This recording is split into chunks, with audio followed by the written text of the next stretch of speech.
Okay, so this is another Spiritual Onion Q&A from one of our coaching clients. And so the question was, how do you change somebody? And so what my answer to that person is that you don't. You don't change anyone. You don't try to change somebody. You have to let a person be who they are. You have to either make a choice on whether you're going to deal with that person or you're not. That has to be the change that is made, whether you choose to deal with that person or not. And if you do want to choose to deal with that person, then you have to understand who you're dealing with, and you have to understand what their issues are. So let's say if it's somebody who is unfaithful, right? You can't change a person who's unfaithful to a faithful person. I have personally known many men in my lifetime, friends of mine, partners of mine, that I don't think they've ever been faithful. Now, I will tell you, even for myself, when I was young, I wasn't faithful. I was just out there living my best life. I was out there doing my thing. And, the more women, the better for me when I was young. And then when I got older and I changed, I made the decision that, I'm just looking for that one person. Then that's when I started looking for that one person, right? That's when I made the decision that I'm going to be with one person. But you can't put that on somebody. They have to come to that conclusion on their own. That goes for men and women. People that are just very sexually promiscuous. That's a part of their existence. That's a part of their life. And so you have to make a decision on, is that something that you want to deal with or not? And if you choose that is not something you want to deal with, I'm telling you up front, life is short. And you cannot, in my opinion, right? You cannot go through your life constantly worrying about and checking on what somebody else is doing. That, in my opinion, is no life to live. And so if you have a person who is an alcoholic, you have a person who has some other type of addiction, drugs, sex, whatever it is, they have to come to the conclusion on their own that they want to change their life. And only then, as we keep on talking about over and over and over, only then can you step in and be of any type of assistance to that person.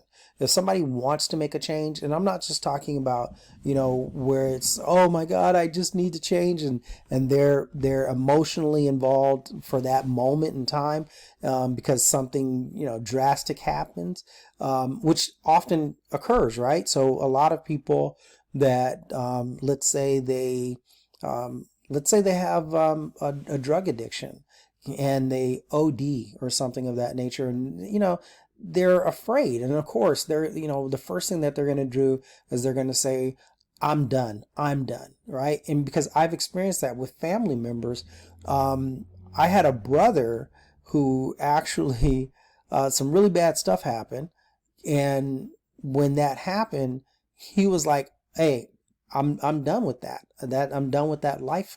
And the next thing I know, once he was okay, then he was back to doing the same thing.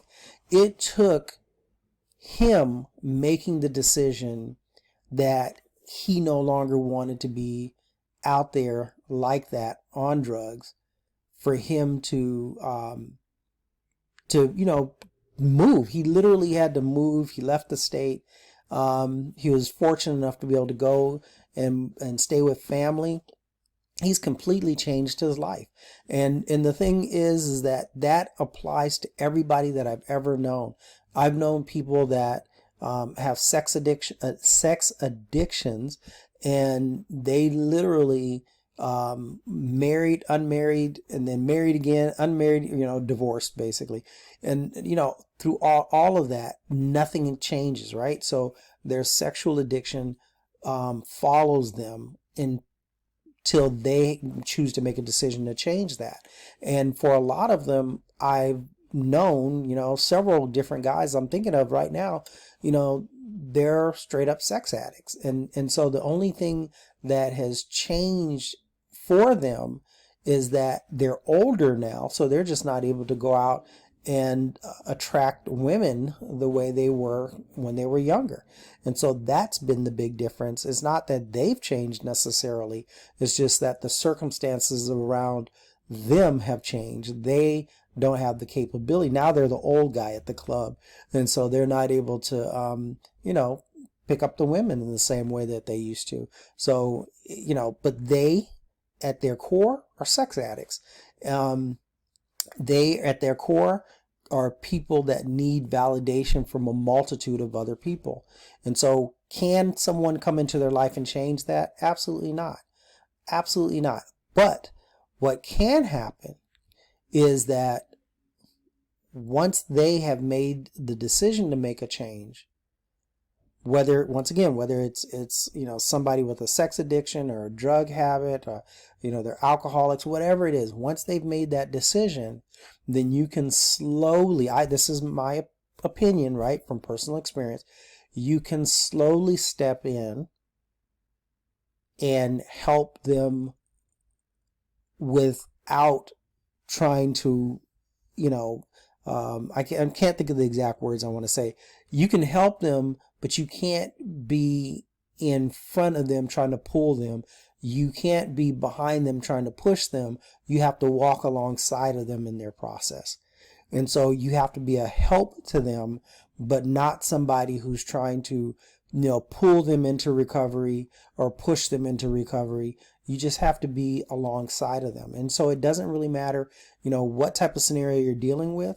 If somebody has anger issues even, the facts are that until they choose to change, until they choose to get help for themselves, which especially when it comes to, anything like anger issues or addiction of any type, I believe personally it's good to seek out help. And there's, help in all kinds of forms. I mean, there's even free help that people can get. There are groups that people can go to for anything you can think of that tends to be an issue for people. There are groups for that. And most often, or quite often, those groups are free. So that's my take on it. And that's what my explanation is for this person that asked the question. Don't try to change them. You have to decide whether or not you want to stay with that person. And I will tell you, it's not an easy decision, right? It's something that you have to really, think about, and think about the life that you choose to live, or the life that you desire for yourself. And you have to figure out, does that person and their specific issues work for the life that you want to live, for your future self? Very, very, very important. I know I keep on saying very important, but these things are just so uber important that we have to really, take them to heart and think on them. You can't just make a snap decision on these things. I understand that, but think about the life that you desire, and think about whether it's anybody under any circumstances, whether they fit in your future existence. I think that's pretty much it for this video. But really consider what I'm saying to you. Your life has to come first. I preach that all the time. Your life, what you desire for yourself, has to come first, because without you taking care of you first and foremost, you will not have what you need necessary to be able to give to people to help and support them. You have to come first, and then from your overflow, as I preach regularly, from your overflow, then can you give. So hopefully you guys have enjoyed this video. Hopefully it makes sense to you. And if not, leave a comment. Tell me what your thoughts are on the question that was asked. And I'll be more than happy to chime in and answer what you put into the comment section. So this video is over. And so thank you for listening, and please subscribe to the channel, The Spiritual Onion, as well as liking this video, and have an awesome day.